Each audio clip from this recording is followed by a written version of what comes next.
Oh, yeah, baby, we're back. It is the Gary Ayd Show here on The Cave, cavetalkradio.com and the Cave Talk Radio app. And it is great to have you on board. We are happy to be back. Much needed R&R. More to come. But it's nice to be back, at least for now. It's been good stuff. A lot to get to, of course. The NBA Finals is set. We'll talk about that for a good chunk of the show today, of course. But we also have a little story time. So I can't wait to have Anselmo on in the second hour. He's a big Orioles guy. He's a big baseball guy. And I'm sure the guy I went and saw on Sunday, he has seen. Now, for those of you who aren't aware, I went to Baltimore over Memorial Day weekend. It happened to be my birthday weekend. My birthday was actually Friday last week. So we went to Baltimore, my wife and I, and a couple of friends. One guy I know from college and one of his buddies who I had never met before. He turned out to be a good guy, Mark. But anyway, we're in Baltimore. We went to an Orioles game, and I've never seen Felix Bautista pitch before. Let me tell you something. This guy is a beast. I'm actually not sure how anyone ever gets a hit off of him. I watched him throw one pitch, and I was like, oh, yeah. That's it. No one else is. There's no way you're getting a hit on this guy. He has a 101-mile-an-hour fastball with a changeup that, a split finger that just like falls off the face of the earth. It's crazy that he throws at 90 miles an hour. You're not going to get hit on that guy. And I've never seen him pitch before, and it was truly quite an experience. He mowed down 3 major league hitters in a matter of moments. Like really moments. It might have been 3 minutes. Like seriously, it was that fast. So anyway, that's one story. Now, let's get to the matter at hand. Let's talk about the Boston Celtics. See, I always say this. I'm not a believer in firing coaches based off of anything other than failing to maximize a team's potential, their abilities. And by that measure, I'm also not uncomfortable firing coaches who make deep playoff runs if it wasn't deep enough for what that team is capable of. Joe Mazzulla does not deserve this job. He is not qualified for this big of a task. He got outcoached consistently throughout the playoffs. Brown and Tatum never were as unified together as they were last year or the very beginning of this season when the effects of Udoka was still fresh and prevalent. This guy's not up for the job. He's not up for the task. He's just not good enough. And I know they were a game away from the NBA Finals, but as far as I'm concerned, losing to Miami is a major underachievement. Barely squeaking by Atlanta was scary. This, to me, is not a team that is okay to just make the conference finals. This is a team, to me, that at the bare minimum had to make the finals this year and show well. Maybe not necessarily win it because Denver is good, but definitely show well. And they're not going to do that, obviously. They lost to a team in Miami who I still really don't believe in. I still think they've been exceedingly fortunate throughout this entire postseason. And I think Boston lost more than Miami won, particularly that game 7. That was an embarrassing showing, terrible showing. Joe Mazzulla did not have his team ready to play. They had no plan B for when those threes weren't dropping. They looked tight. They looked scared. They looked tense. And that is all coaching. Ultimately, if you see a tight team like that in the big game, the coach hasn't wound up too much. And you have to get your guys ready to play. You have to get them loose. And Tatum and Brown never were in sync. It was always turn-based basketball. It was like watching an RPG in real life. For those of you who don't play video games, that's a role-playing game where basically it's not fluid. You get a turn, press a few buttons, you set an action, the simulation does what it's going to do, and then it's the other guy's turn. It's a role playing game, and you take turns. Hence the name. That's what this was. It was okay. Jalen's turn. Okay, it's Jason's turn, and in Game 7, on top of that, you had an absolute, just inexcusable performance from Jaylen Brown. Now, I keep wanting to call him Justin. Jason Tatum hurt his ankle on the first play, and he gutted it out. He tried to do it. It turns out Robert Williams was dealing with a stomach virus, which is why he kept going back and forth between the locker room and the court. He actually played pretty well. But the bottom line is this team was not ready to go. And when you're not ready to go, that is on the coach, not on the players. That is on the coach. It's on the players to execute, but it's on the coach to have them in a position to execute properly. And they weren't. And I put this on Joe Mazzulla. I think Joe Mazzulla is probably a good up-and-coming young coach. I think he is likely to get another job. And I even say he's probably not likely to be let go by Boston. But if it was me running the show, he would be gone. He's not ready for this job. This is a guy who needs to be coaching in a smaller, less intense situation and really get his bearings. He's not ready for the big time like this. This is CEO of Disney. This is top shelf, one of the 2 or 3 most important coaching jobs in the whole league, one of the 10 most important coaching jobs in all of pro sports. He's not ready for this. And how could he be? He was thrown into this, right into the deep end. And, there's some stuff he's done that's been good. But by and large, I think he is not ready for this job. And I think it's time to go in a different direction. And by the way, you have a lot of guys with which to go. Now, I'm not a fan of the guy I'm about to mention, but what if Doc Rivers' career came full circle and he gets his last coaching job with Boston? That'd be interesting. Or could you go after Frank Vogel? He's available. He's a really good coach. What about Kenny Atkinson? There's a number of guys I think you could go for here. And we'll talk about that with Rich in the second hour, sort of what their next step is. But ultimately, I think this is a team that did underachieve, and really you have to put that on the coach.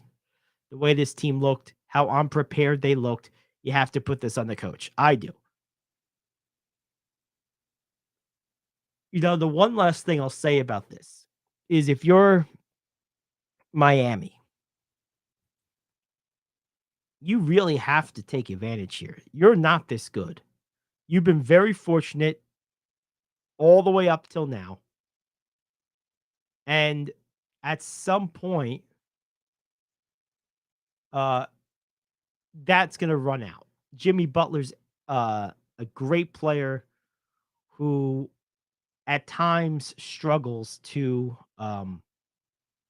play at his top level because it requires more energy from him than other great players. So it's my opinion that they're going to have to capitalize on this. That they really, if they're going to get a title, now's the time. I think they were fortunate to get here. I think they're going into next season looking at the East. I would still put them as the 4th best team, probably. I would certainly put them behind Boston. I would certainly put them behind Philly. I would certainly put them behind Milwaukee going into next year. None of that changed. And people say, well, they beat those teams, Gary.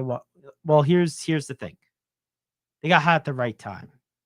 And they had a lot of things go wrong for the other teams at the right time.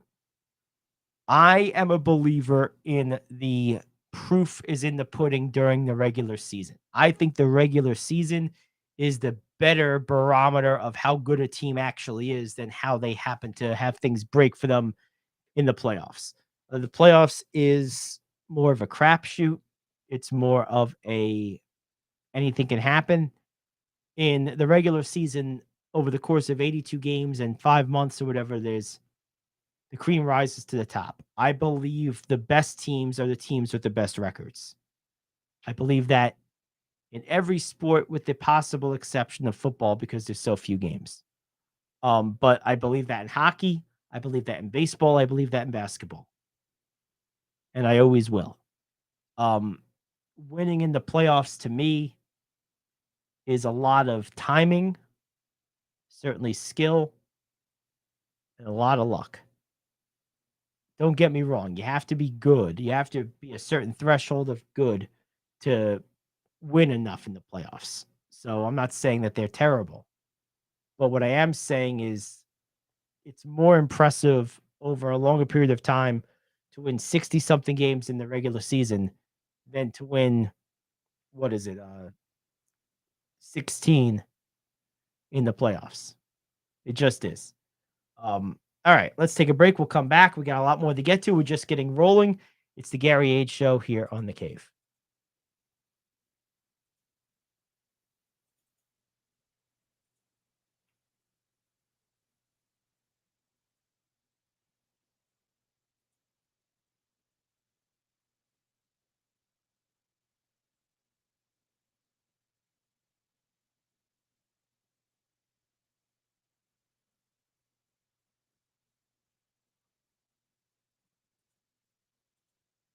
Do you own a timeshare? Well, face the facts. You made a mistake. You made a bad purchase. A timeshare is not an investment. It's a money pit that continues forever. If you use your timeshare, that's great. But if you don't, and you want to legally get out of your contract, call my friends right now at the Timeshare Exit Hotline. They're an experienced team of lawyers who help good people like you get out of a timeshare contract that they just don't want. Don't throw away your money on maintenance fees. Use it for things you really want. We can help you end your timeshare contract and stop the money drain immediately. If you are ready to move on with your timeshare, call our team right now. Cancel your timeshare now with a free call. 800-741-9557. 800-741-9557. 800-741-9557. That's 800-741-9557. If you're living with diabetes and using insulin, you know the pain of pricking your fingers over and over again.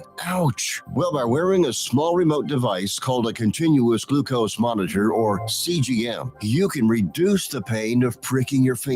If you administer insulin 3 or more times per day or use an insulin pump, call now and learn how a CGM can help you. Painless. No more pricking my finger. No finger pricks. Convenience. They delivered it free and they took care of all the paperwork. You can reduce pain right away. Plus, it's accurate, easy to use, and helps you spend more time in range. And if you have insurance, you can get a new CGM at little or no out-of-pocket cost. Call now and get free shipping of your new CGM. Plus, we'll bill your insurance for you. 800-826-5884. 800-826-5884. 800-826-5884. That's 800-826-5884.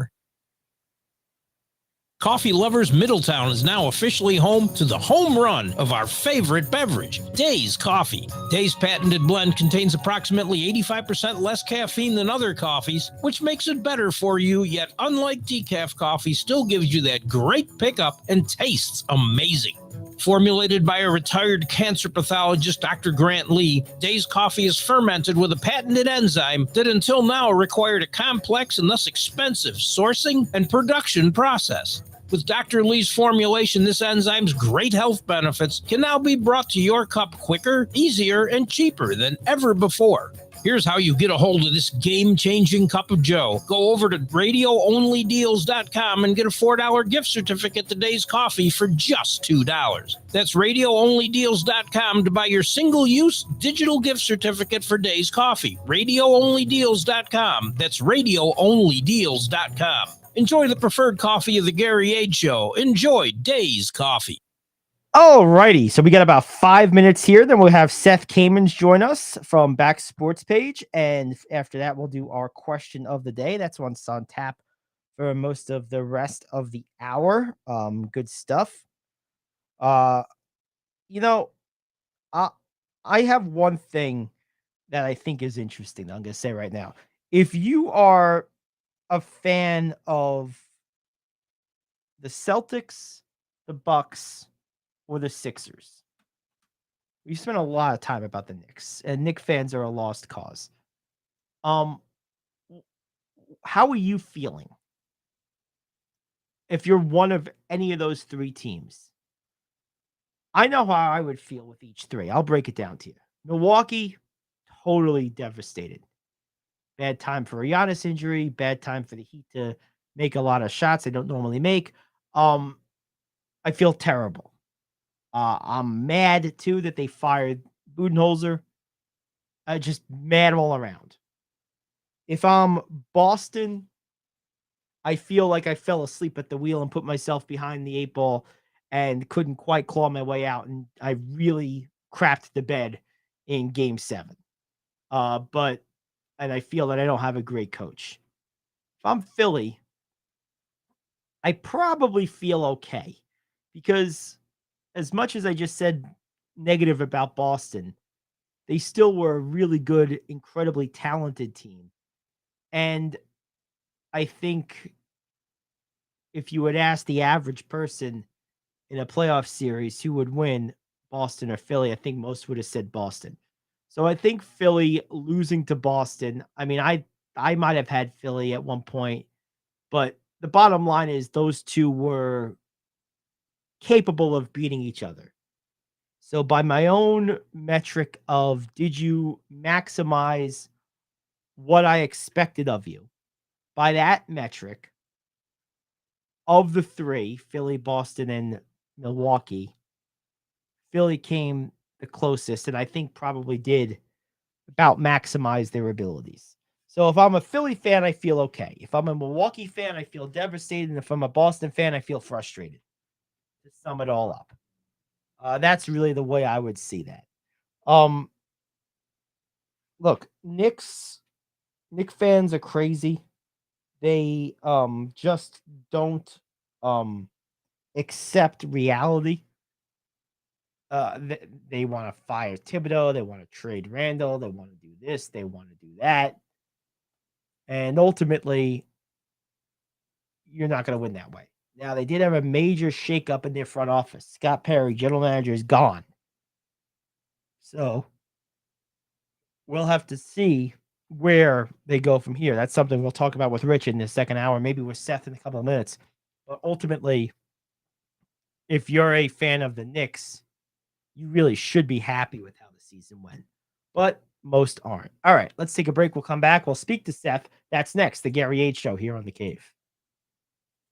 Are you like me? You have health insurance, but you don't have dental insurance. Do you need to get to the dentist right away? Maybe you need an implant or some other major service. Well, I found a dental insurance plan that's just right for you. It's called Spirit Dental. Spirit Dental offers a $100 lifetime deductible, a huge network of dentists. And here's the best part. There's no waiting periods. Yeah, that means you can call right now and have real dental insurance for you and your family tomorrow and get that immediate coverage you want. Spirit Dental has plans for just a few dollars a day, up to $5,000 annual maximum, and coverage for implants. Whatever age you are, the dental insurance you need is a free phone call away. Now don't wait, and be sure to ask about Spirit's vision plan. Here's the number: 800-631-9229.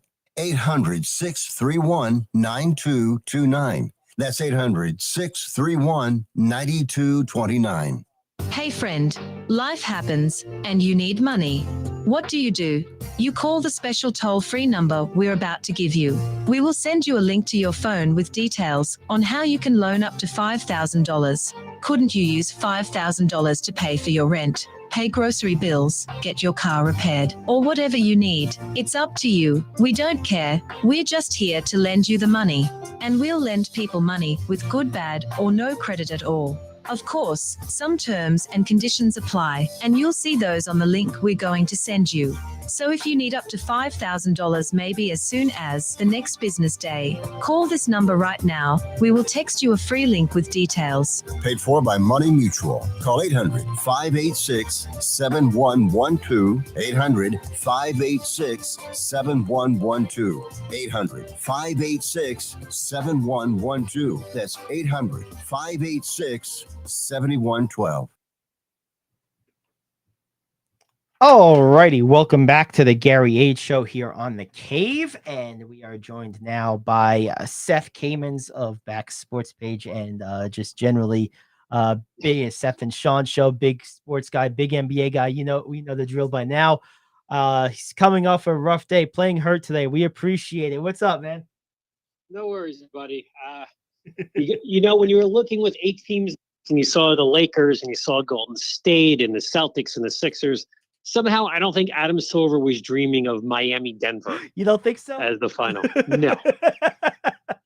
Well, I'll tell you what, I'm happy for Denver. I really am. This is a team that is built to this point for a number of years now with a homegrown core of great players, a really good coach. And that's why I was actually rooting for Boston. As much as that's like sacrilege as a Laker fan, the fact of the matter is this is a team that is built it the right way and really has been together a long time. But Denver, let's just talk about them for a second. Man, these guys are good, and they've really come together.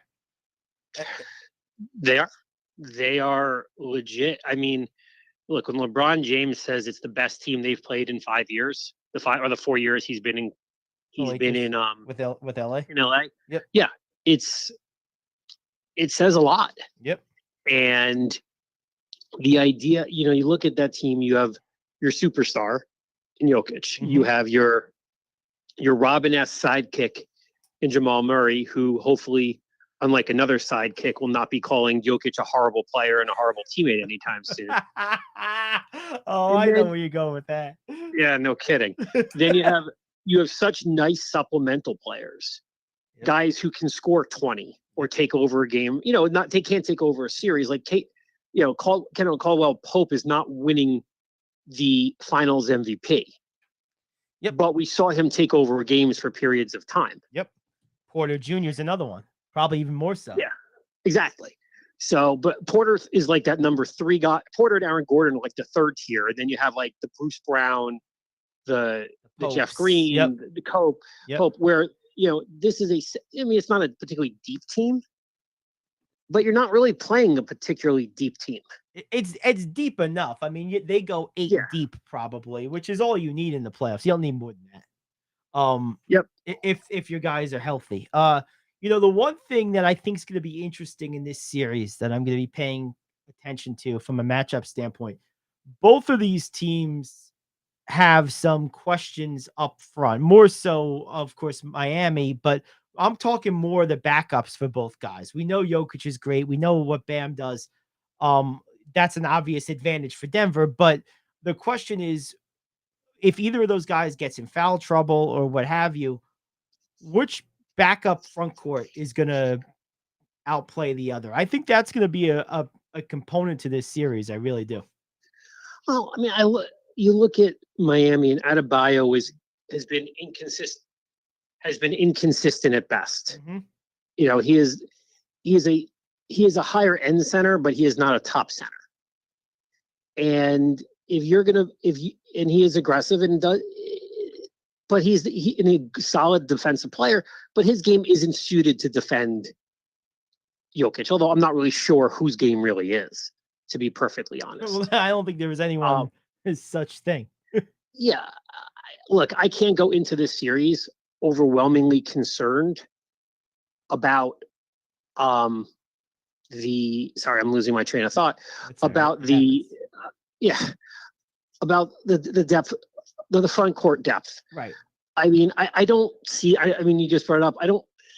Look, if Jokic, how often do you really see Jokic in serious foul trouble? It doesn't happen much. It doesn't happen much. And this is a guy who, to kind of cement, and, you know, we've talked over the years where is Curry on the all-time list? Where is Giannis? Where is LeBron?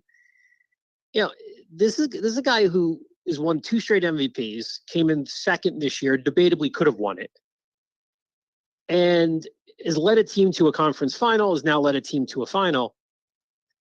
You kind of wonder where he goes on, starts to look, and he's only like 28, 29, and has a game that really none of us have ever seen. A better Sabonis, healthier Walton. Yep. I think I think Walton's a good comparison, especially if you add a 3-point shot, which I have no doubt Walton would have had if he played in a different era. Yeah, agreed. But Walton had 2 great years, right? A year and a half, and then he was done. Nobody seems to ever do really well going against Eric Spoelstra. That doesn't seem to be a mix for winning. Right. But I don't know how you can look at these teams. Miami coming off what has to be an extraordinarily draining series. Yes. And looking around and seeing the athleticism of Gordon, which Miami doesn't have. And not that Miami has, Denver has defenders like Pope and Gordon who can look. No, Butler is this, you might as well just call him playoff Jimmy, because he literally, the regular season seems to be relatively meaningless to him. And we don't know what Hero is going to be when he comes back in game 3, game 4. Look, Martin was incredible in this series, but are you going to take Martin and Struss and Vincent and a 38-year-old Kyle Lowry? You going to take them over this Denver team? No. I'm sure not. No way. Definitely not. I mean, I think that Jamal Murray is going to be devastating to Miami in this series. Devastating. I unless Miami goes with Butler on him, that's going to be what they have to do, because Kyle Lowry's 38. You just said it. He's not guarding Murray. Martin's a nice story. He's a good offensive player. He's not guarding Murray. Murray, I think, is going to be probably the most important matchup in this series from a defensive standpoint if you're Miami, because Jokic is going to, is going to Jokic. You know what I mean? There's not much you can do about that. But Murray's getting to that point, Seth, where there's not a lot, he's right on that top shelf of the next tier of guards in the NBA after you get past the Currys and the Lillards of the world. He's right at the top of that next tier. I mean, this guy's really good. Yeah, he is. Look, if he hadn't been hurt for 2 years, for all intents and purposes, because remember how good he was in the bubble. Oh, that Denver-Utah matchup was absolutely insane between him and Mitchell. I'm going to ask you something if you remember this, because I said this with, I think you and Sean. I think we were on together, and I think you both thought I was nuts, which I probably was. But I said something to the effect of, when in the bubble year, that Murray was joining the Lillard and Curry class with the way he was playing then. And now you fast forward 3 years. I mean, look, between his age being so much less and what he's, what he continues to do, I mean, he's getting there. I mean, if you were going to sign one of those 3 as a free agent right now, taking everything into effect. You sign Murray. Is it Murray the guy? Of course, because he's 26. Right. Well, yeah. I mean, that you got 15 years, you got 10 years of him versus 3 of Lillard and 3 of Curry. Right. So, and look, his shot is, in this playoff, he has been the best player in my mind. Him, Butler, the 2 best players in the playoffs. Yep, I think so. Along with you can put Jokic right there. Yeah. Yep. I think Denver. Look, I think Denver wins this relatively easy, but as we said, Miami seems to find ways to keep it interesting. I don't see how they can keep up, and this is not a team that's going to disintegrate like Boston or Milwaukee, or a team just without a real, top 2 like New York. I think Denver's better. I think they win, but who the heck knows? Hey, you know what? Well, hey, man, we appreciate you playing hurt today. Good. Yeah. Feel better. Good Thanks, talking to you. I'll catch you later. All right, you too. Bye, man. That's Seth Kamens. This is the Gary Ayd Show. Back after this here on The Cave.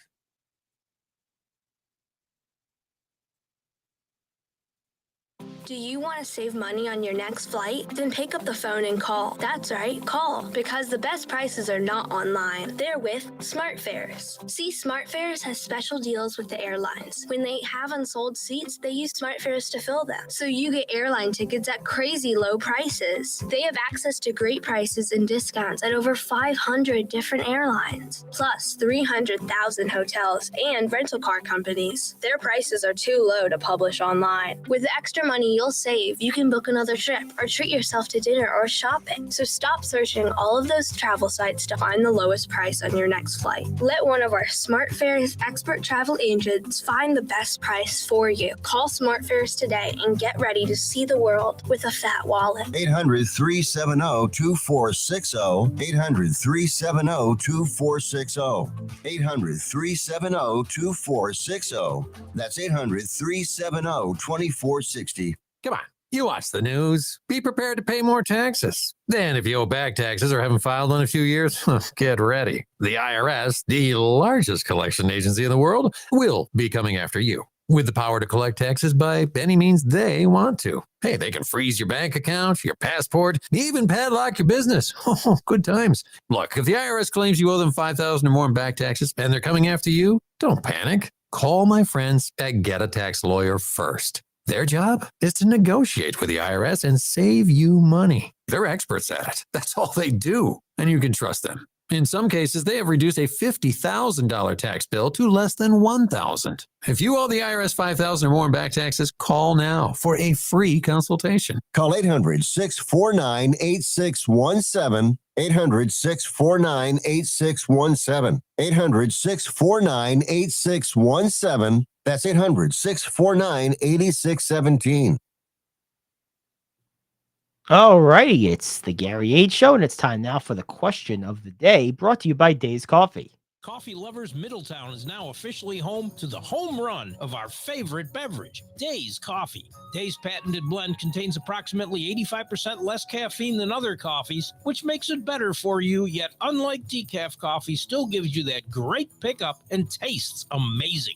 Formulated by a retired cancer pathologist, Dr. Grant Lee, Days Coffee is fermented with a patented enzyme that until now required a complex and thus expensive sourcing and production process. With Dr. Lee's formulation, this enzyme's great health benefits can now be brought to your cup quicker, easier, and cheaper than ever before. Here's how you get a hold of this game-changing cup of joe. Go over to radioonlydeals.com and get a $4 gift certificate to Days Coffee for just $2. That's radioonlydeals.com to buy your single-use digital gift certificate for Days Coffee. Radioonlydeals.com. That's radioonlydeals.com. Enjoy the preferred coffee of the Gary Ayd Show. Enjoy Days Coffee.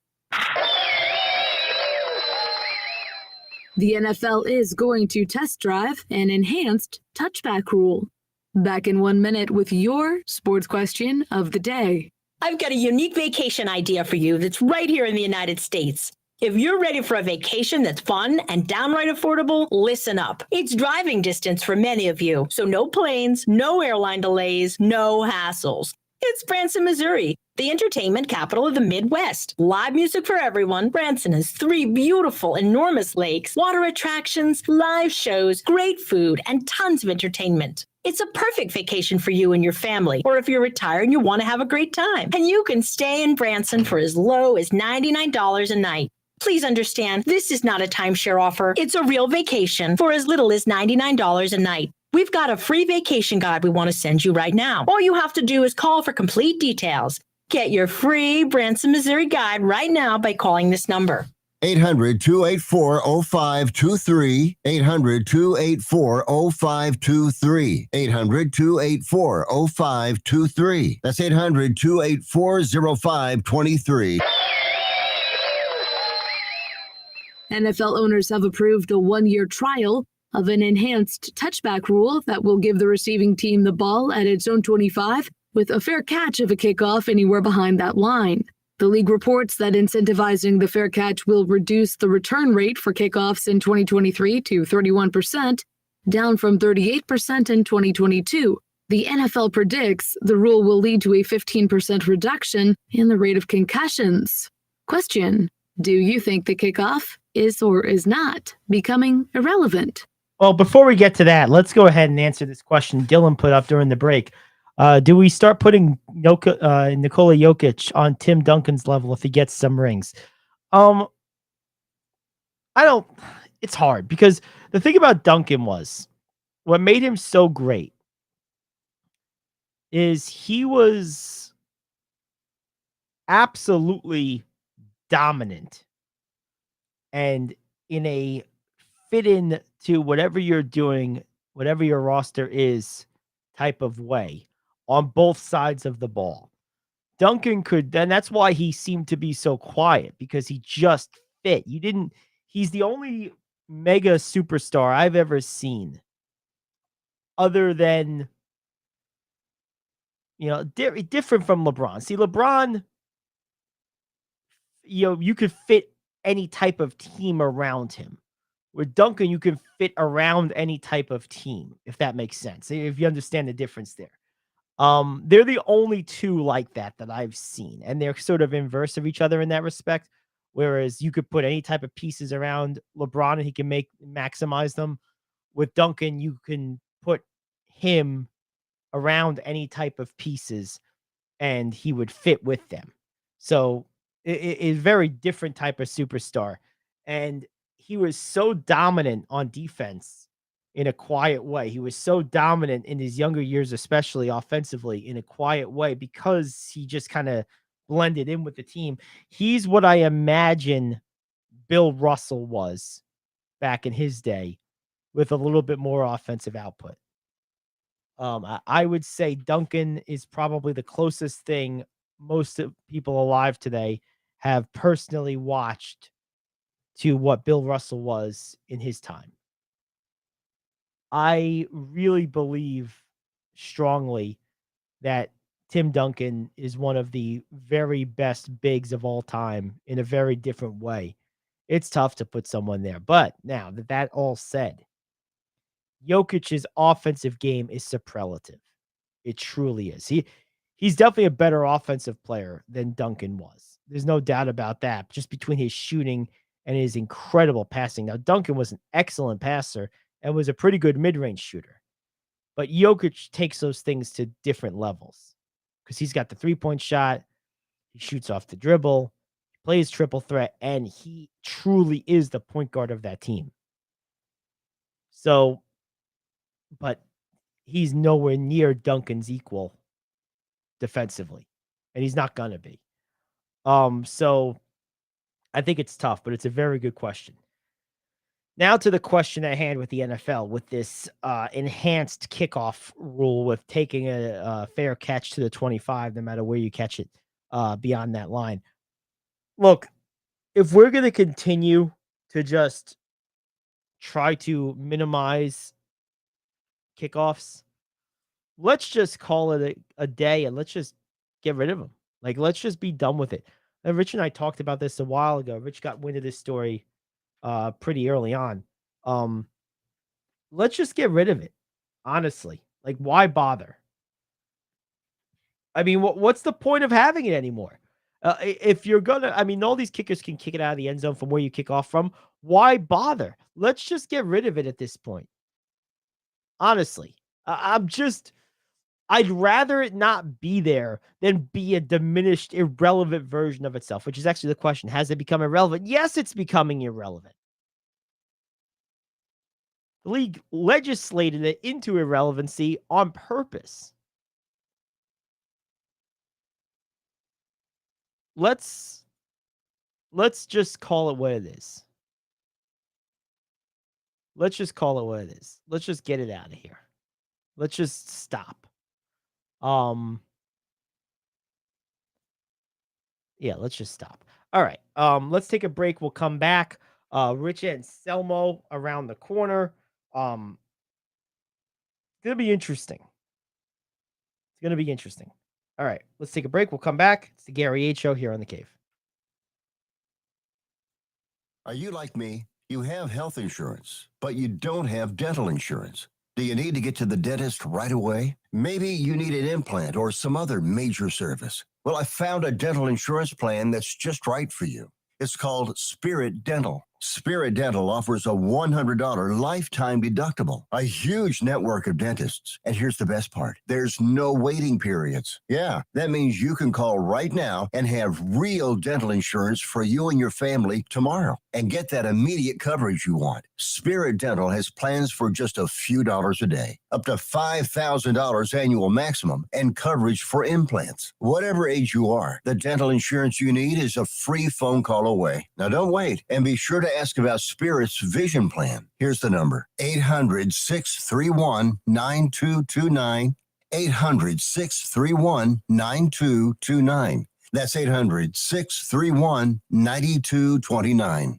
Hey friend, life happens, and you need money. What do? You call the special toll-free number we're about to give you. We will send you a link to your phone with details on how you can loan up to $5,000. Couldn't you use $5,000 to pay for your rent, pay grocery bills, get your car repaired, or whatever you need? It's up to you. We don't care. We're just here to lend you the money. And we'll lend people money with good, bad, or no credit at all. Of course, some terms and conditions apply, and you'll see those on the link we're going to send you. So if you need up to $5,000 maybe as soon as the next business day, call this number right now. We will text you a free link with details. Paid for by Money Mutual. Call 800-586-7112. 800-586-7112. 800-586-7112. That's 800-586-7112. Alrighty, last couple minutes of hour one here on the Gary Ayd Show. Got Rich Anselmo coming around in hour two. One thing that I think is interesting as it relates to what we were talking about before with the NFL is if you're a team that is defensive led, I don't think we talk enough about the impact, the essential removal of these kickoff return plays has had on defensive football. Because in years past, if you were a defensive led team, like I'll give you a great example. Let's take the early 2000s Bears, led by their defense, right? Diggs and Urlacher, a few others, Tillman, I believe, was on those teams. They made the Super Bowl with Rex Grossman as quarterback. Their best, most explosive scoring option was a kick returner, Devin Hester. That team, I don't think, makes the Super Bowl today, not because their defense was any lesser, but because when you're a defensive-led team, getting those either big play touchdowns on the return or more consistently and more importantly, in most cases, the ability to switch fields and play the field position game because you have a great returner really changes the game. As a defensive first team, without that, it almost makes football more homogenous, more one-dimensional, because it takes a lot more pep from a defensive-oriented team than an offensive-oriented team. You're an offensive team, whatever, get the ball to 25, that's fine, no big deal. If you're a defensive-oriented team, that really hurts if you're forced to get the ball at the 25 instead of maybe the 40 or the 50 occasionally, or a touchdown here and there. I mean, these type of things, like, people don't talk about them enough, but I think this is a really important factor. So it really does kind of force you to be more offensive minded, which of course is what the league wants. It makes that a necessity. And I'm not a fan of it because I love defensive football. I truly do. It's one of my favorite elements in sports.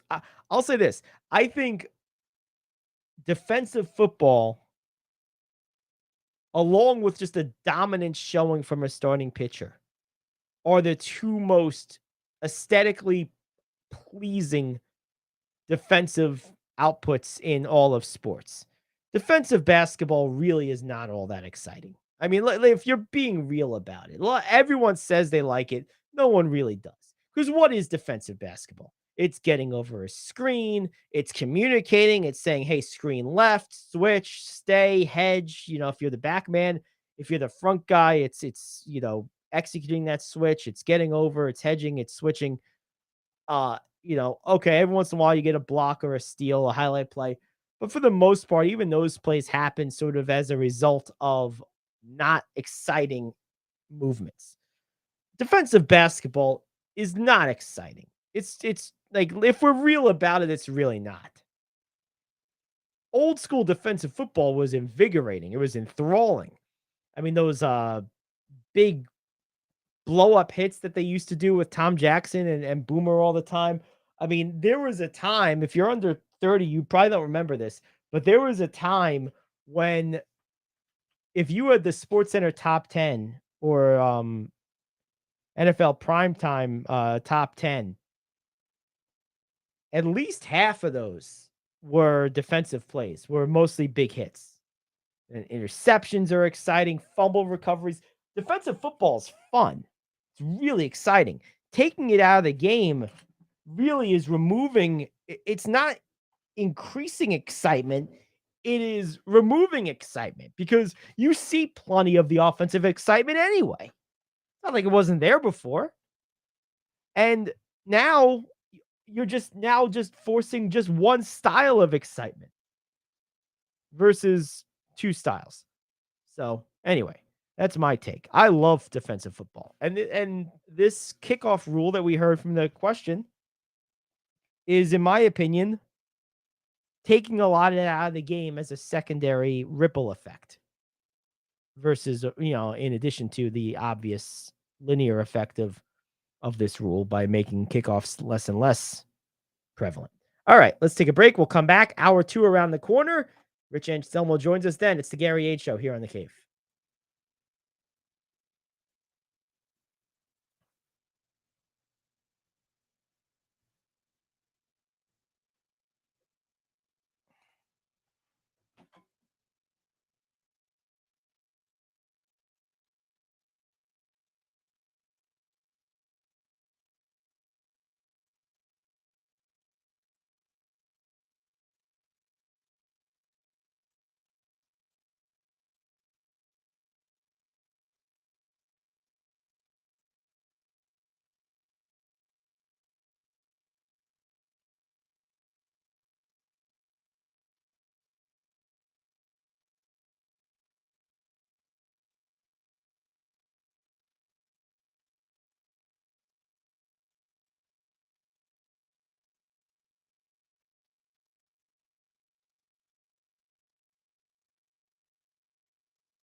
All righty, welcome into the Gary Ayd Show, Hour 2 here on The Cave, cavetalkradio.com and the Cave Talk Radio app. Great to have you aboard. Got a lot to do in Hour 2. So let's get right to it. Rich Anselmo has joined us. What do you think here? All right, so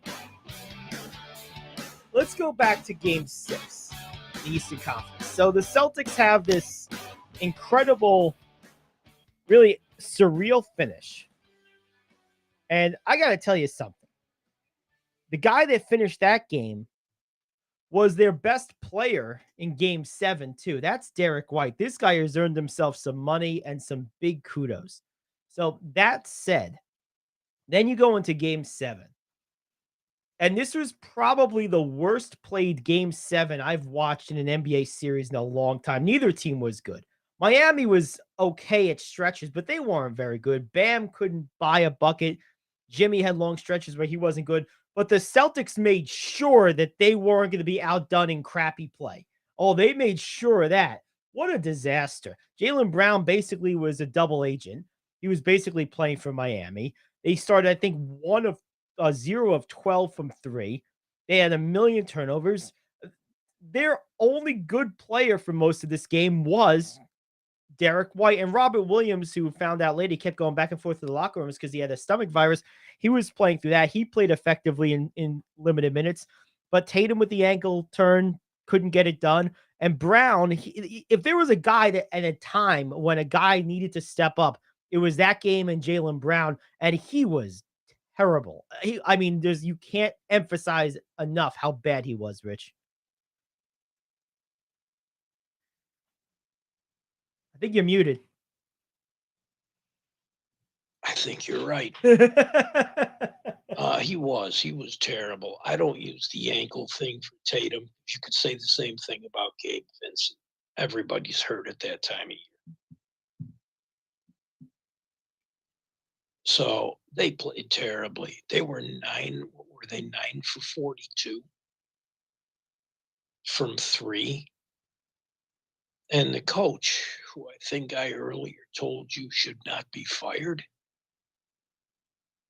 should be at the very least talked to severely for saying, no, we didn't shoot too many threes.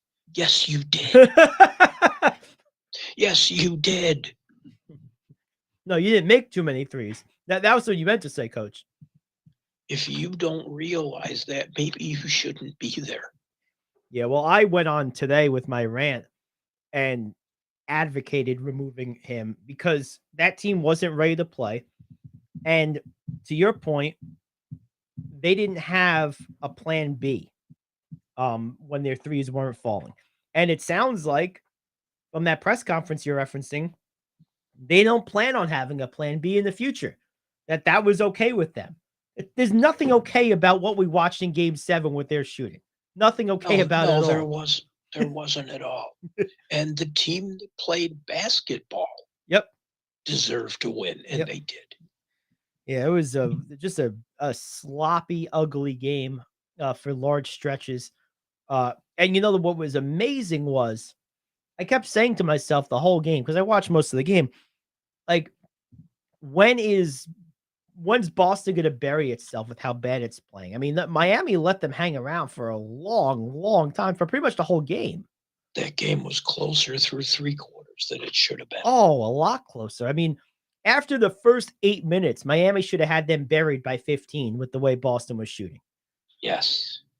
But Miami moves on. So now the question is, what's the future for Boston? Where do you go from here if you're the Celtics? Because you got some, prime guys in key spots. Of course, the 2 main guys. Smart's not old. Derek White's a nice young piece. Robert Williams and Grant Williams. You got youth in a lot of good spots, but you have a couple of cogs of age there, most notably Horford, who was very ineffective in this game.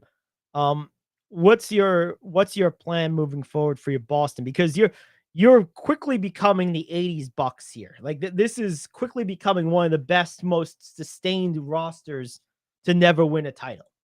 Because they've been together a long time, despite the fact Tatum might only be 25. it feels like he's been playing with that group of guys for a decade already. They've been together, basically the same roster for a really long time. And Brown was around before Tatum. Yep, a year before. That's right. You've got to sign Derek White. You do. It's not a question. It's a need.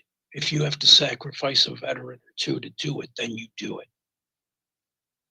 But you got to get Derek White's name onto paper. Yeah, he's really impressed me the last 2 years. I mean, I always knew he was a solid player from his time with the Spurs, but he's really impressed me. And the way he's able to just switch into, you could see he's like, I'm going to try to do this tonight. Now, he's not quite good enough to be the do-it guy in a Game 7, but he tried, and he's the only one that did. Jaylen Brown, I have to tell you something. I don't like to, overemphasize performance in one game, no matter what the game is. But he just, I don't know, he looked off. Like, he just didn't look, I don't know if it was he didn't want to be there, he was afraid, if his mind was elsewhere. He just didn't look engaged. And that's what concerns me. Yeah, I can live with a guy. If you have a bad shooting day, you have a bad shooting day. You don't get to choose when you have those. But the turnovers, what do you have, 9 or 10 of them? At least 8. I mean, those type of turnovers are mental mistakes. And mental mistakes happen when you're not focused. And he was clearly not focused. And I don't know how that's possible. Now, that's on him, and that's also on the coach. Like, if there's one job a coach has, it's to get his guys ready to play, have them ready to go, have them focused, and have them playing together cohesively. That's like the main job of a coach. And it's the job of a player to be ready for a game like this. And both guys failed miserably. He was not ready for this game. He looked absolutely, I don't know if it's disinterested, distracted, but he wasn't there mentally. And that's where you got all those turnovers from. He wasn't. But it wasn't just him. It was the constant hero ball and throwing up awful shots.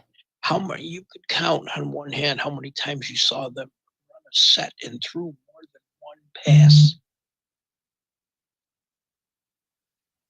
If they threw more than one pass.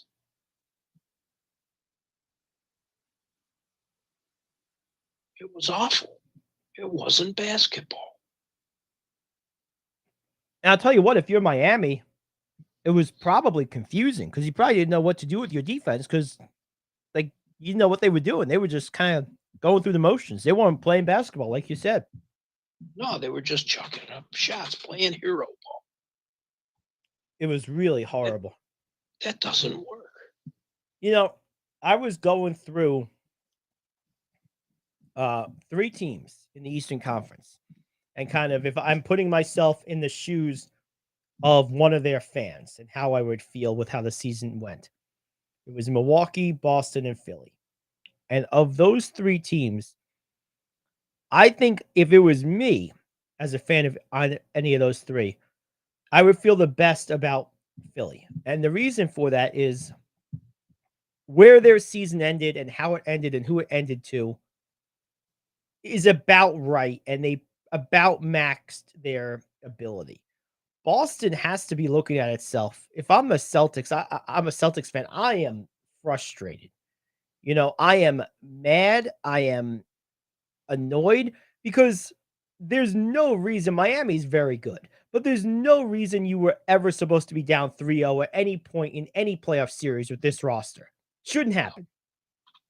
And they've been allowing themselves to play on the razor's edge all year, this Boston team, and it finally bit them. They were this close to history, which would have been ironic because Boston's the city with the most experience with these type of things, being down 3-0 and coming back. But if I was a fan of the Sixers, I would feel like, okay, whatever. We lost to a team that we were about even with. Maybe they were a little bit better. Fine. Milwaukee, I would feel very devastated. I would feel like a wasted year, and I would feel really upset if I was a fan of the team about firing Budenholzer. Miami, of course, you're feeling over on cloud 9, as you should. But for Boston, I would just feel angry. I would be frustrated because this team seems to be missing some key mental faculty of being able to just keep itself mentally engaged game to game, quarter to quarter for any length of time. They seem to go in and it's almost like a patient at a hospital going in and out of consciousness. It's like, oh, good, they're themselves right now. Oh, good, this looks great. And then they like flatline. Like, oh, God, bring in the resuscitation team. And they did that one too many times, and their heart gave out. They did. They absolutely did. I would be frustrated if I were a Celtics fan. I would be very, very frustrated because your team has more than that. Yes, they're better than this. And when they asked the coach in the Game 7 post-game press conference, he gave the excuse, no, we didn't shoot too many threes. And then he said, oh, I must not have given him a good enough speech in the locker room. Well, that's one of the most stupid things I ever heard in my life. If I was the owner of the team, I would have told him after that to go home and stay home.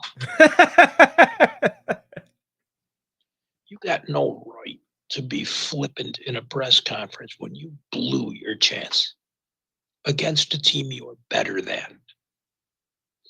No question. I mean, now, did the better team win? Yes. Did the better group of players win? No. Yeah, the more cohesive, consistent, together roster won. For all of Miami's faults, they do it Spoelstra's way. Yep, they do. And then there was no excuse to make that kind of statement too, because what you're doing is not only when you say, well, I didn't give a good enough speech to fire him up. You're not only denigrating yourself as a coach, you're denigrating your team, saying that they didn't have a good enough speech because they're not professional enough to go out and play in a Game 7.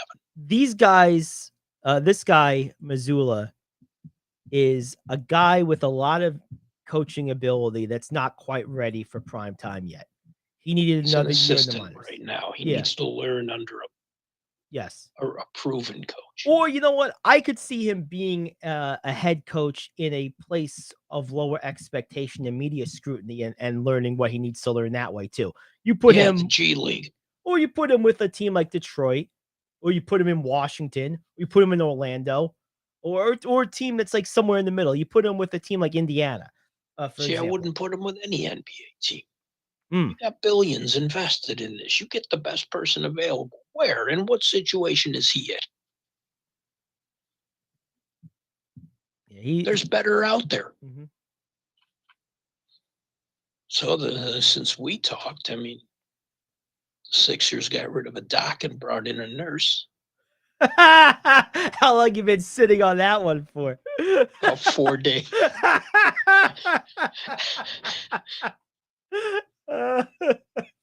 Is that an upgrade or a downgrade? It depends on which way we're looking at this, right? It's an upgrade when you go to your doctor's office. Who does the most work? It's the nurse. Doctor comes in and sees you for a minute. Yep, and charges you $1 million for it. Yeah. The nurse actually solves the problems. Now, by the way, since we last spoke, my trip to Baltimore was quite interesting. And I'm sure you're very familiar with this guy. I wasn't, except by name. But I was blown away, like, visually, from the moment he started trotting out of the bullpen and right through his pitches. Felix Bautista is a monster. Yes, he is. Oh, man. Well, first of all, he's like 6'8", 285. So there's that. And then I watched him throw one pitch, and I turned to my wife. I said, there's no way that anyone's going to hit this guy. It's like impossible. And we happened to notice, because where the scoreboard, as you know, is at Camden, is right above the door out of the bullpen. And I happened to notice the time. It said 3:57. And when he started trotting to the mound to close it out, they won 3-2 the game we went to. And so he comes out at 3:57. He's probably threw his first pitch at like 3:58, 3:59. By 4:02, we were walking to the turnstiles, and he struck everyone out in the meantime. It was like, and he doesn't take long between pitches either. Mowed people down. He was out there for a job. He was in the game for 4 minutes. That's what my wife said. She goes, like, how does he get the biggest ovation? He was there for 3 minutes. I said, that's what a closer is. It's the best and the worst of it. And because she's just learning the game. And it's like, man, what a beast. Like throwing normal 101. That's just like his regular pitch. It's like, man, what an animal. I watch the Orioles a lot because we get them a lot. And MLB Network loves them. And they show them a lot. And it's a fun team to watch play. Yeah, I like Rauschman. Oh yeah. He hasn't even scratched the surface. Nope. He's good. Mays is good. I like of course I like Batista. Bradish was interesting. He pitched a really good game. He pitched, I think, 7 innings. It was a weird game. The Orioles scored 2 runs in the first inning, and it was 2-0 for more than half the game. Then the Rangers scored 1 run each in successive innings. And I think it was the 6th and the 7th, or it might have been the 5th and the 7th. They might have skipped one. Either way, it was tied going into the top of the 8th. The Rangers freshly tied it in the 7th. The Orioles wasted no time getting the 3rd run that inning. They scratched it across, and then Batista comes out, and I said, talk about slamming the door. He bolted it shut. It's like, I didn't realize he was that good or that big. What a beast. Oh, yeah. Amazing. Yeah, he really is something. Fun to watch. Him and Clase are probably my 2 favorite movies to watch. Yeah, he was something. Probably my guy is the best reliever is out for the year. And Hendricks has just came back.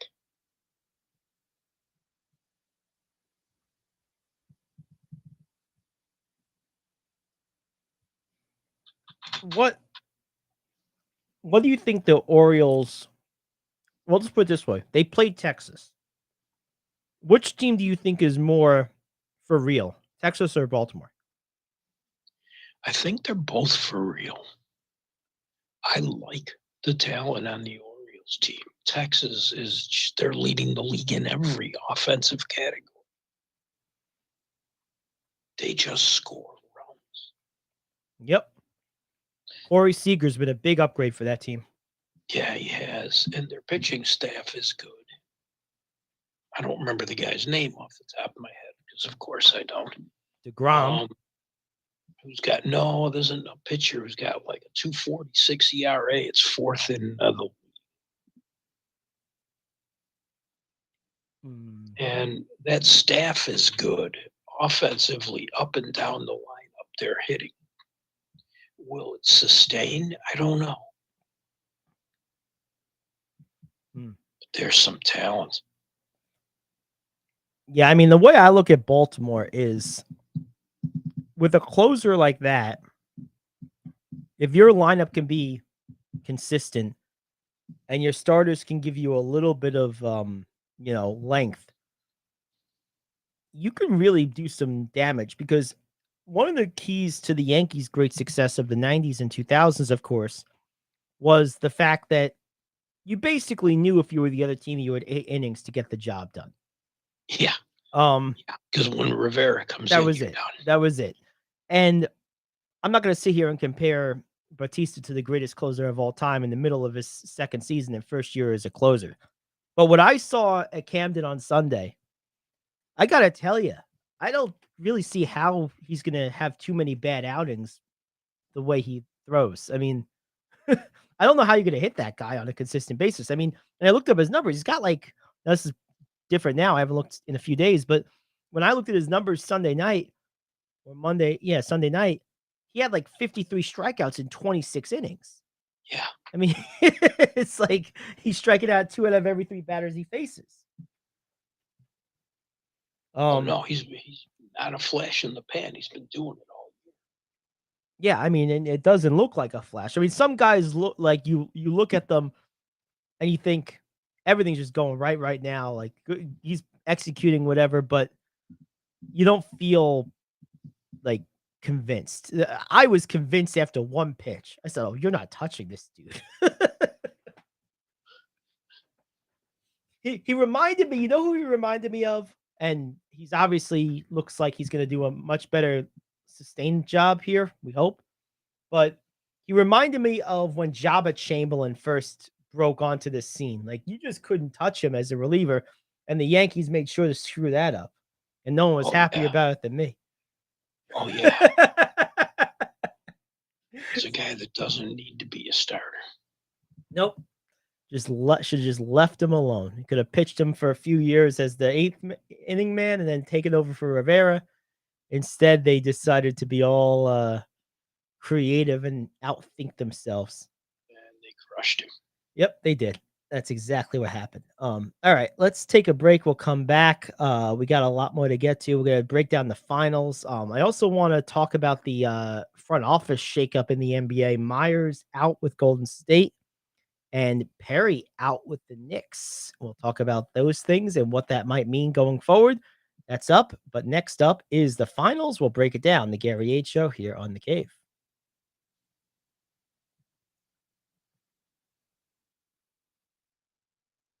Do you own a timeshare? Well, face the facts. You made a mistake. You made a bad purchase. A timeshare is not an investment. It's a money pit that continues forever. If you use your timeshare, that's great. But if you don't and you want to legally get out of your contract, call my friends right now at the Timeshare Exit Hotline. They're an experienced team of lawyers who help good people like you get out of a timeshare contract that they just don't want. Don't throw away your money on maintenance fees. Use it for things you really want. We can help you end your timeshare contract and stop the money drain immediately. If you are ready to move on with your timeshare, call our team right now. Cancel your timeshare now with a free call. 800-741-9557. 800-741-9557. 800-741-9557. That's 800-741-9557. If you're living with diabetes and using insulin, you know the pain of pricking your fingers over and over again. Ouch! Well, by wearing a small remote device called a continuous glucose monitor, or CGM, you can reduce the pain of pricking your fingers. If you administer insulin 3 or more times per day or use an insulin pump, call now and learn how a CGM can help you. Painless. No more pricking my finger. No finger pricks. Convenience. They delivered it free and they took care of all the paperwork. You can reduce pain right away. Plus, it's accurate, easy to use, and helps you spend more time in range. And if you have insurance, you can get a new CGM at little or no out-of-pocket cost. Call now and get free shipping of your new CGM. Plus, we'll bill your insurance for you. 800-826-5884. 800-826-5884. 800-826-5884. That's 800-826-5884. All right, so game 1 of the NBA Finals starts tomorrow in Denver. Nuggets, of course, the home team. They are the 1 seed in the West. Miami, of course, the 8 seed in the East. So they'll be playing on the road this series. We will see how that plays out. But the bigger thing here is let's talk about some of these matchups. If there's one guy defensively that maybe can make the passing that starts with Jokic of Denver a little bit less fluid and seamless, it's Bam Adebayo. He's got the elite lateral movement, the elite length, and the good strong feet. And the good defensive instincts. The problem is, I think he's probably uniquely built to play Denver's passing lanes by disrupting Jokic's field of vision. However, those same attributes, that long, lanky, nimble build, are going to work against him in actually defending Jokic, the scorer in this series. And I think that's what makes this a difficult matchup, not for Miami, for everybody with Jokic, is he's so dynamic with his playmaking and his scoring. And generally you can choose one to try to somewhat limit, but not the other. And unfortunately for all Denver's opponents, the Nuggets are perfectly comfortable and capable of beating you with whichever way you want to try to push Jokic to. If you turn him into a scorer, he'll give you 40 points and make 17 of 19 shots because that's what he does. Right. And in turn, if he's a passer, he's going to exploit every defensive mistake you make. Everything. Yep, absolutely. And Caleb Martin's going to play a key role in that. Yep. You want to talk about someone who's getting paid this offseason. Oh, boy. Is he a free agent? Yeah. Oh, yeah. He just made himself probably $80 million with the way he's played. As is Vincent. He'd have ways of finding these guys. You know, you wonder, too, like, if I was, let's say, I'm just going to pick a random team. If I was, I don't know if they have cap room or anything. I'm just picking a random team, just a middle of the road team. If I was Indiana, and I was going to sign Caleb Martin, you know, you just said it. The Heat have a way of finding and developing these guys. Can he be that player outside of Miami's ecosystem? I don't know. I don't feel great about that. But what I'm going to have to pay to find out, I wonder if the market on him is going to be a little more timid than we're maybe expecting because of that factor. Because that has to be a thought of some other front office people. I know it would cross my mind. No, you're absolutely right. It is a thought. It's got to be a thought. It has to be. It's like they just found this guy out of no place. He's lighting it up. Should have been conference finals MVP. I thought so too. But the truth is, if he goes to another team, let's just take another good team. Let's say Milwaukee signed him. They can't, but let's just take a good team. Milwaukee, Philly, any of these teams, the Clippers. He could fit into one of those places, though. He could fit in, but I'm not paying you. But if you expect him to be the guy, he's not going to be anywhere. Right. Like, I don't want to pay him what he's going to try to command coming off this performance because I think he's playing at the absolute peak of his ability and probably a bit over his head. And I don't want to pay for that. Right. You know, now I want him on my team, you know, but I want him at a price that's more in line with what I think his median is going to settle at. You know, if you told me I could get Caleb Martin for a price similar to what I could get Seth Curry for, then I'm in. But you start telling me I have to pay him the way, you know, Andrew Wiggins is getting paid, or maybe a little less than that. I don't want to do it. Like, you know, I would offer him 3 for 45. Yeah, $15 million a year. I would pay someone like that. I'd rather be at 12 to 13, but I would stretch to 15 if I thought he was the missing piece. That's fair. That's reasonable. But I'm not paying him 20, 25 million. Well, you don't want to pay him to be a number one either. Well, he's not a number one. I don't even know he's a number two. The reason he went off is because he plays with Jimmy Butler. Right. Right. Who might be one of the most unselfish star players. No, there's no. Did you ever want to see? There's no doubt about that. He's had a superlative playoff run. You know what's interesting about the Miami? A lot has been made about, and understandably so, about the plethora of finals appearances now from Eric Spoelstra. Of course, 2/3 of those were, you know, during the Big Three era with LeBron, Wade, and Bosh. And what's interesting is Spoelstra, if I remember correctly, is 2-4 in the finals, right? Because he lost 1-2 during the Big Three era, and is this is his sixth. He's 2 and this will be his sixth appearance, so he's 2-3 pending the result of this one. Right. What's interesting is, of course, a lot of that overlaps with LeBron, and Spoelstra gets credit for getting there, and LeBron gets blamed for losing. And yet they're mostly overlapping. It's pretty interesting. Well, that's because one is one of the greatest ever and the other is not. Yeah, I guess that's the price you pay for immortality, right? Right. Yeah. And that's basically what that's it what is. it boils down to, yeah. Now, don't get me wrong, Spoelstra's damn good. Oh, he's an excellent And coach. he went to finals with and without the Big Three. That's right.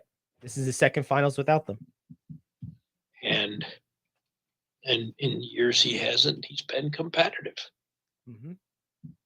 It is ironic that the one finals he's been to before this one without the big three. He lost to the leading member of the big three. You Yeah. gotta think, oh, this is much nicer when you were on my team.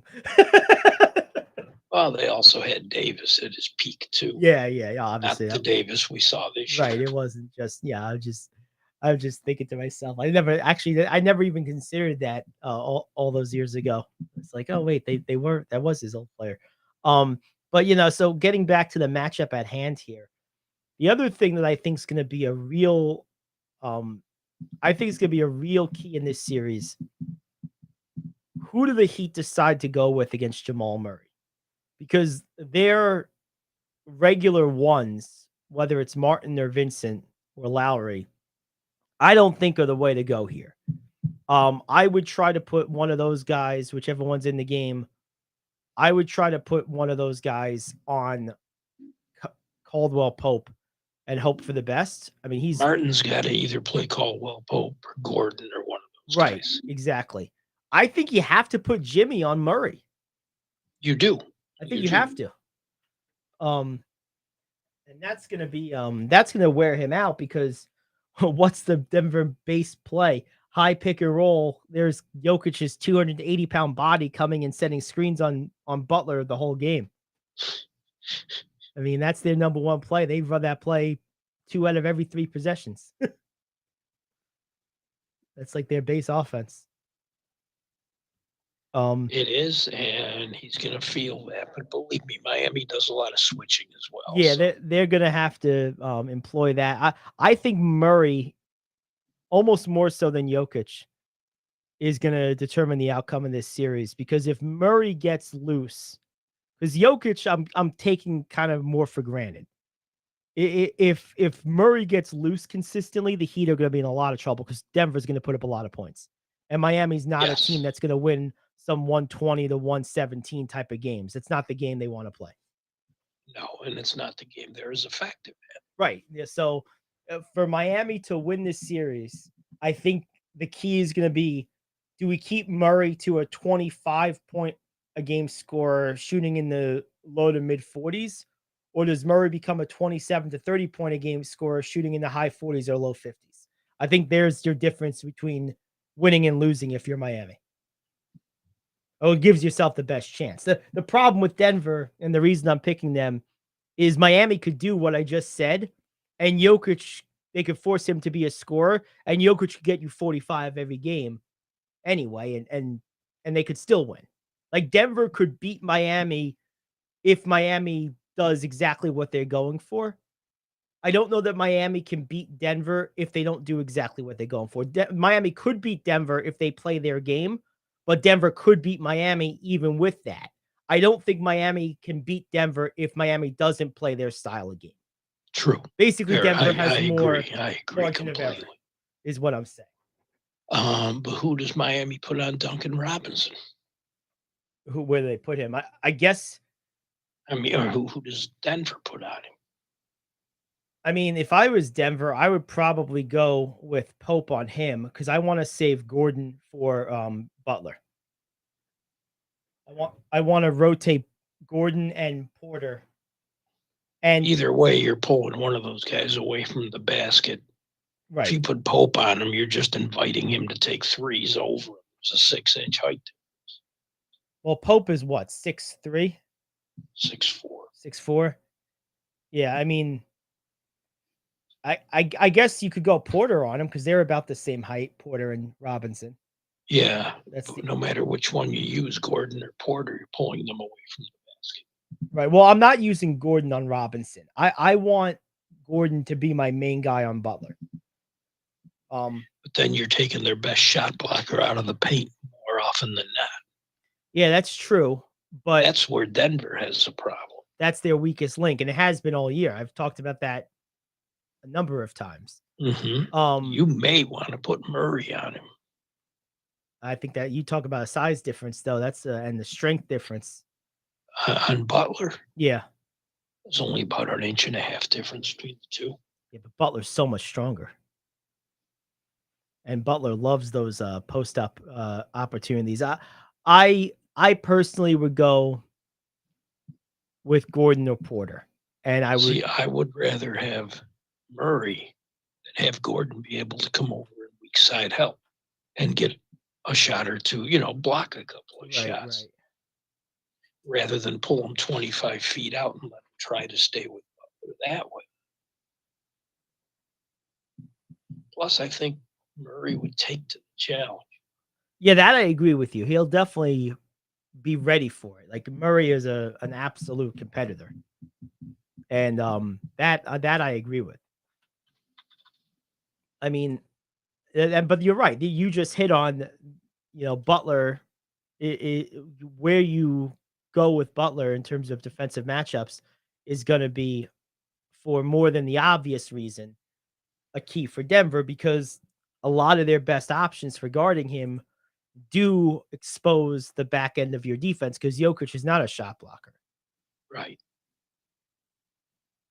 And someone asked me today, I thought it was an interesting question. Prime Howard, Dwight Howard, or prime current Jokic? And I thought that was an interesting question. I mean, obviously, stylistically, they're very different, but of course, they're both dominant centers with their own skill sets. And that's not an easy one to answer, because Howard in his prime was a monster. Howard in his prime when he played. Right. For the way the game is right now, I'd take Jokic. Yes.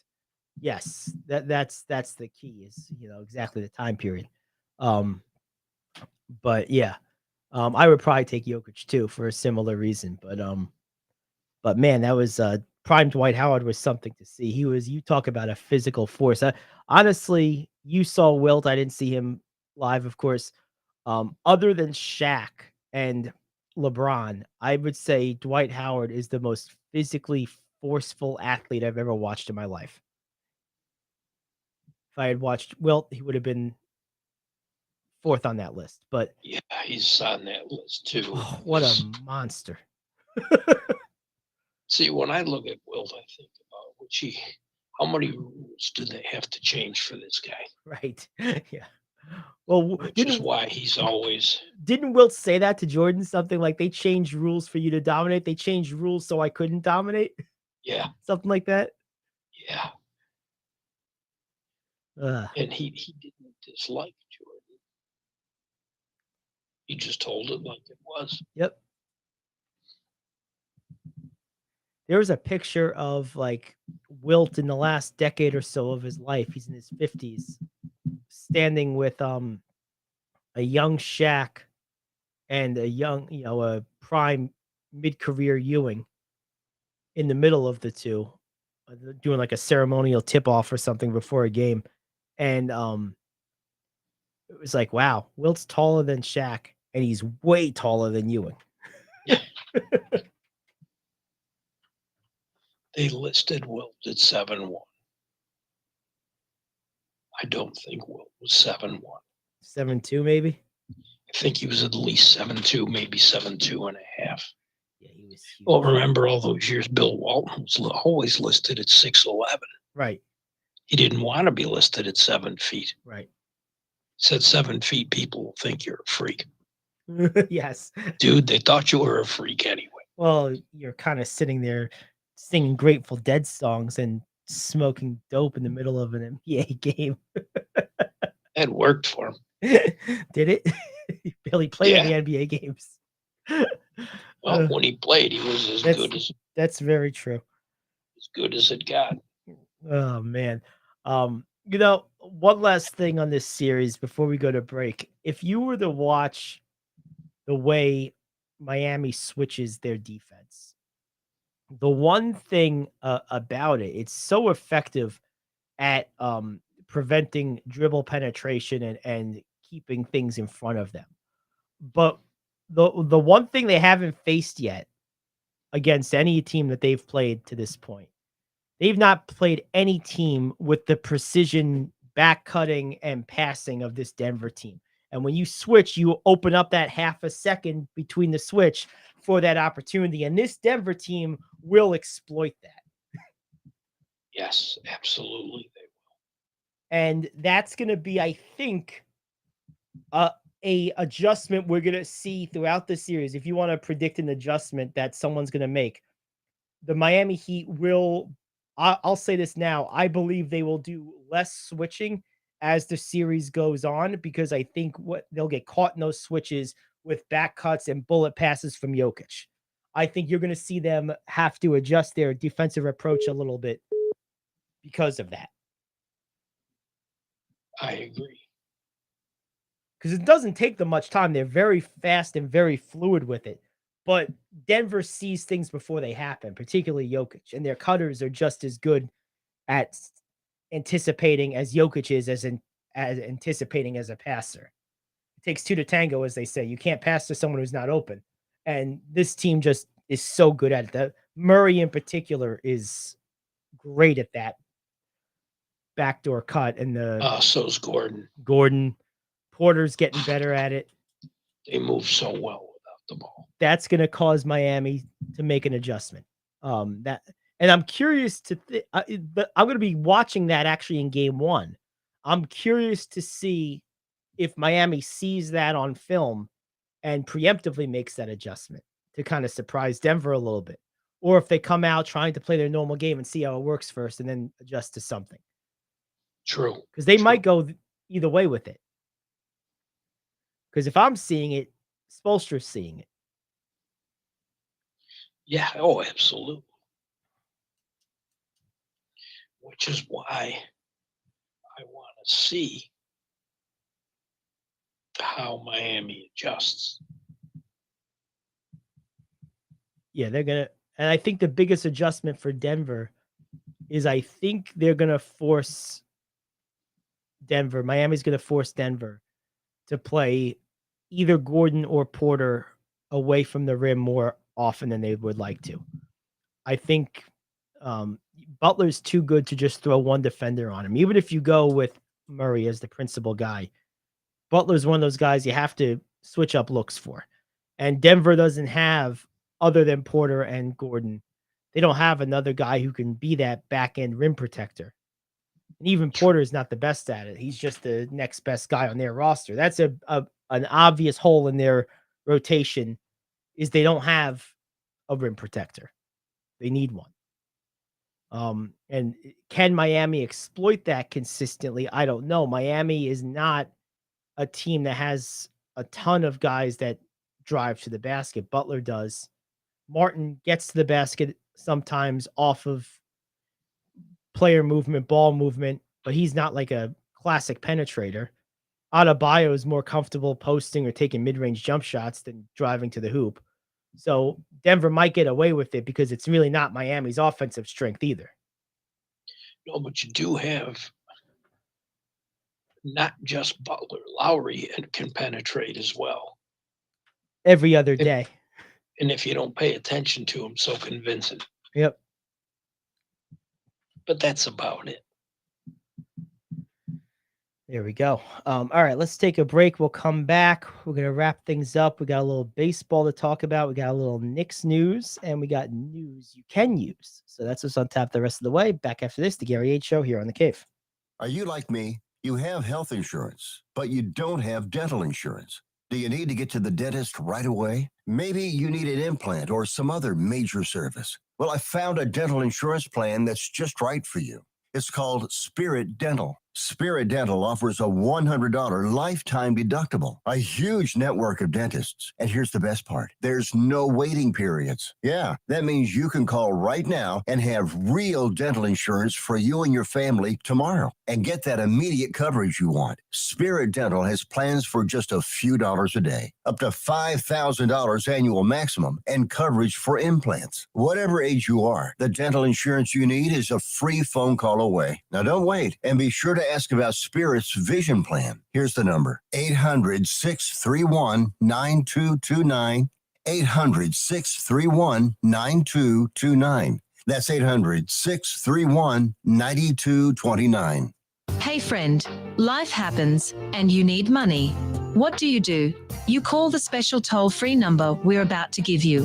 We will send you a link to your phone with details on how you can loan up to $5,000. Couldn't you use $5,000 to pay for your rent? pay grocery bills, get your car repaired, or whatever you need. It's up to you. We don't care. We're just here to lend you the money.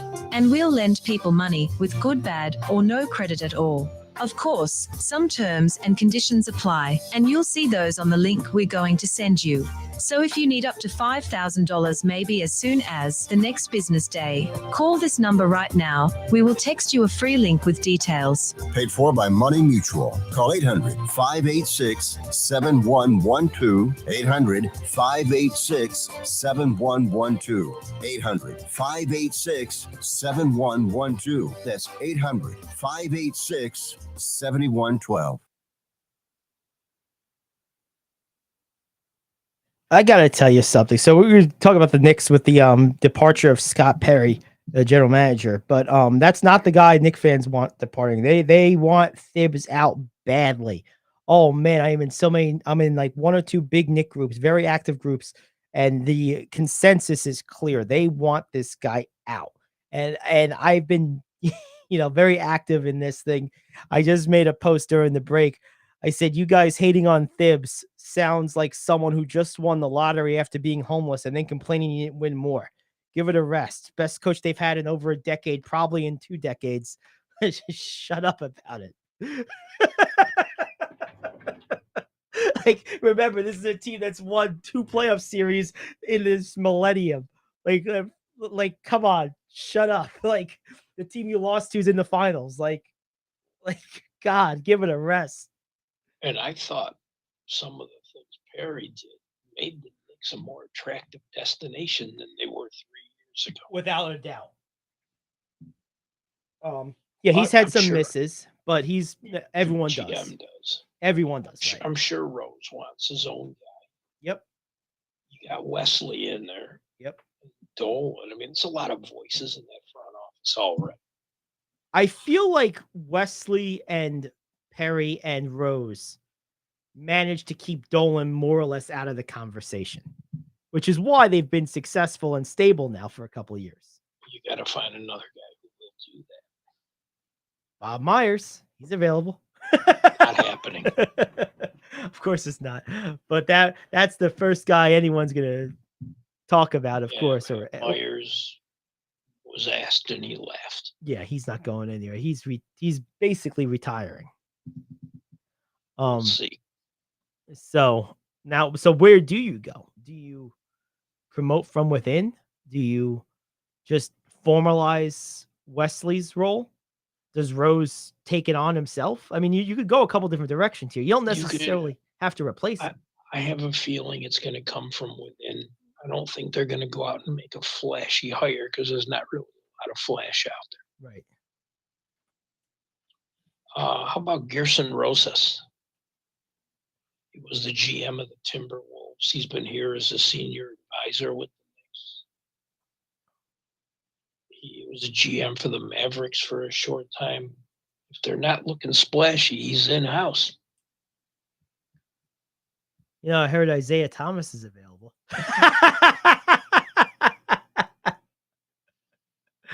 Just joking, Knicks fans. That would be a Dolan. I think I'm just joking, Knicks fans. You better be. They'd get that. They would find me and march me out and burn me at the stake if that came to pass. Oh my goodness. Now the thing is, with Myers leaving the Warriors, they not only don't have a GM, they don't have a president. Mm-hmm. And guess who the most worried person in the organization is? Draymond Green. Yep. Yeah. Because Myers wanted Green back more than Kerr does. Which wasn't a lot, but he kind of had an ally in Myers that he doesn't have right now. What I've heard is that Mike Dunleavy Jr., who's been Myers' assistant, is likely to take the top job, which makes sense. I would be curious to know Dunleavy's position and opinion on Green. because, I mean, it seems to me like it's one or the other, Green or Poole. You can't keep both. That does seem to be likely. Right. Well, Myers did listen to Kerr. I think Dunleavy will do the same. Doesn't mean he'll make that decision, but I'm sure they will listen.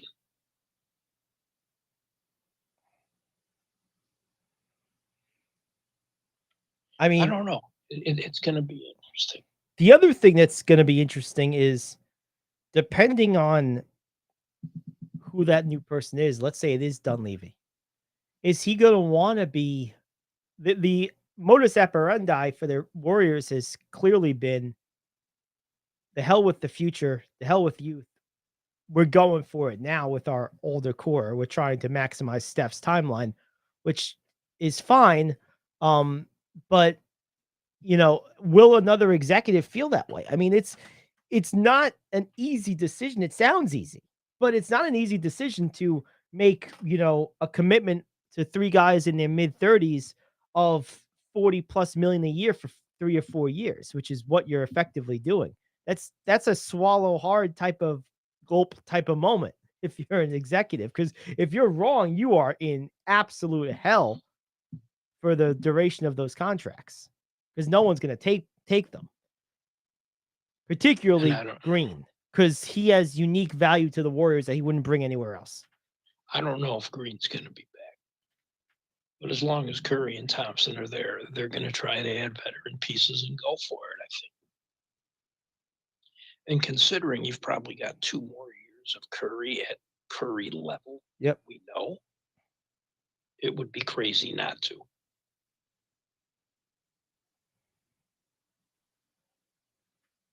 Yeah, no, I agree.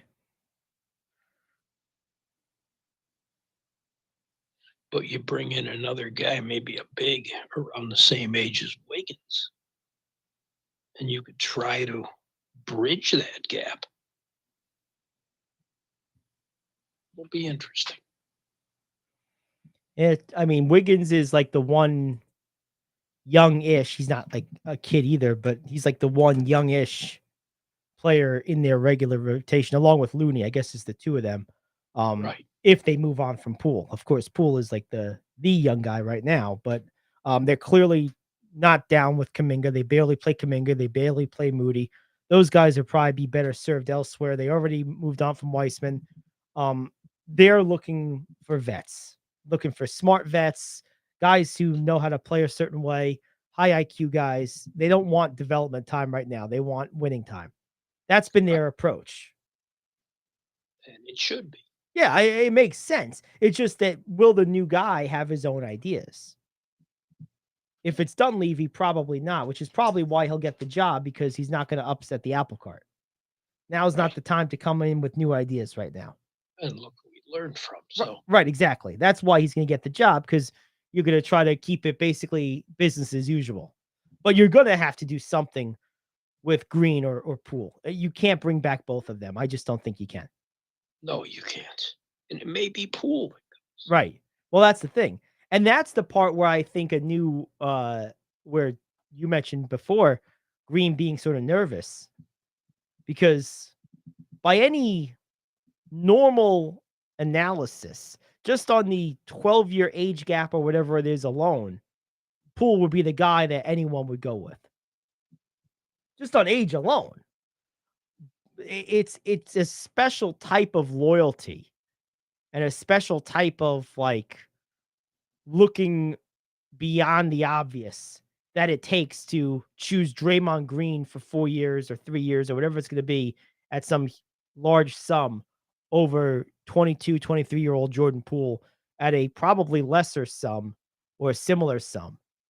It's that's a unique decision by an executive.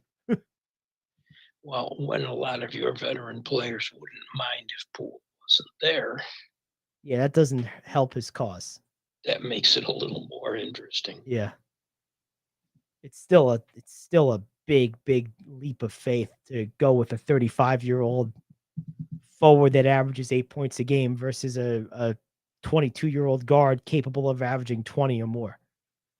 It's in a guard league like this. But, I mean, I understand it. I get why it's a decision. But, man, I wouldn't want to have to make it. That's for sure. I wouldn't either. Because I wouldn't go with Green. I mean, the age alone, I wouldn't be able to look past that much. It's not like Poole is 29 and Green's 34, which would be significant but not crazy. They're literally like more than a decade apart in age. It's a lot. Oh, it is. So, all right, what do we got for news we can use today? Couple of interesting hockey notes. The Toronto Maple Leafs hired Brad Treliving as their new general manager. He spent the last number of years as the GM of the Calgary Flames. And the Seattle Kraken did a very smart thing. They signed their general manager, Ron Francis, who was going into the last year of his contract, to a 3-year extension. Pretty smart move for a guy who built a team into a playoff contender in 2 years.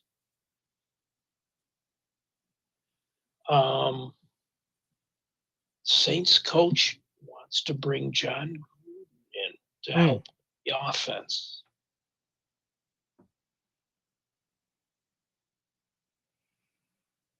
I would love to see Gruden back in the NFL. I would too, but this is gonna.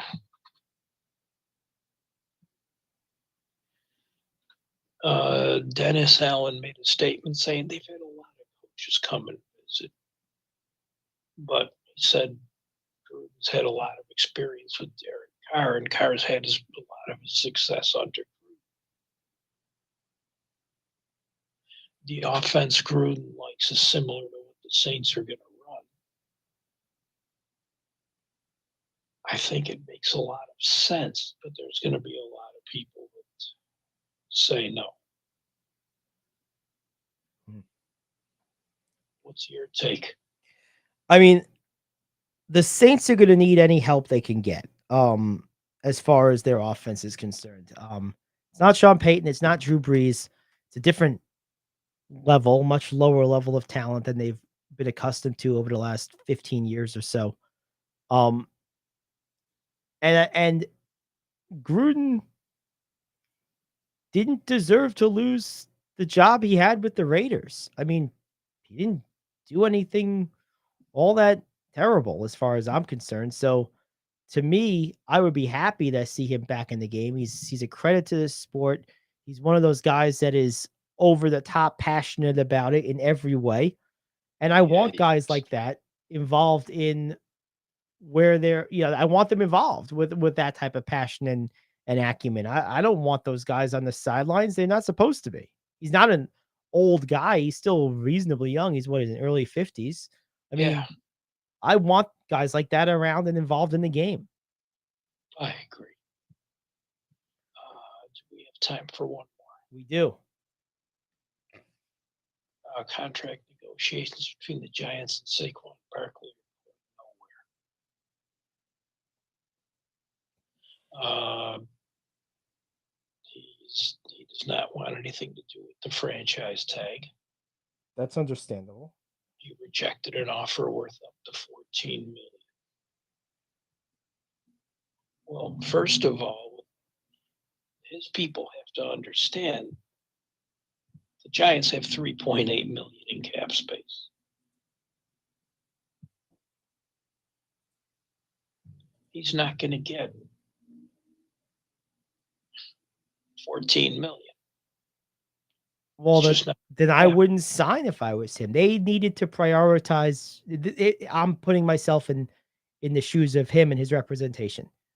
You needed to prioritize me over Daniel Jones. Daniel Jones is a backup quarterback without me and a game manager with me. You are not a good offense, and you're not a playoff team if I'm not here. And that would be my whole pitch. And if you don't believe it, fine, I'll play out the string and I'm leaving. Because, I mean, because it's patently obvious to anyone with eyes who watched any of these games last year. Like that's not playing hardball. That's just a fact. This team goes as Saquon Barkley goes. I agree, but I'm not in love with giving running backs long-term deals. Well, you don't have to give him a crazy deal. Give him 3 years, but make them count. Give him $16 million a year for 3 years instead of 14 or 15 for 4 or 5 like he's asking. See if you can get him for 16 or 17 for 3. Who do you cut? Anyone. Like, to me, he's the most important player on the roster. So, like, really anyone, whatever I have to do. The only other person that I wouldn't want to cut is Dexter Lawrence. Okay, that makes sense. He's the only other untouchable on this whole team as far as I'm concerned. If it comes down to Barkley or someone else, other than Lawrence, I don't care who I have to say goodbye to. He's that important. They could also restructure some people and turn some money into bonus money, too. Do something. This guy's too good, too essential to your team not to. Oh, and I know we don't really have time, but did you hear about the Oregon golfer who had to withdraw from the NCAA championship after a tee went through his foot? What? No, I didn't hear about this. Did this happen in Florida? It sounds like it should have. I have no idea where the tournament Okay, I'm just joking. That's just an old Florida joke. But, oh, man. He's not going to be able to walk for a few weeks. What? Yeah. Oh, this really did some damage then. Oh, yeah, it did. That's insane. Isn't it? Wow. You just never know, man. That's one of the strangest things. It was the Greyhawk Golf Club in Scottsdale, Arizona. Jeez. Wait a minute. They played the NCAA championships at a public course. Look at that. And we got to stop, guys. Grandpa's cutting through. That's right. Hey, kiddies, back in my day. I think that's a good way to end the show today. We'll be back tomorrow. I'll talk some Brooklyn Nets and a few other things. This is the Gary Ayd Show. See you tomorrow here on The Cave.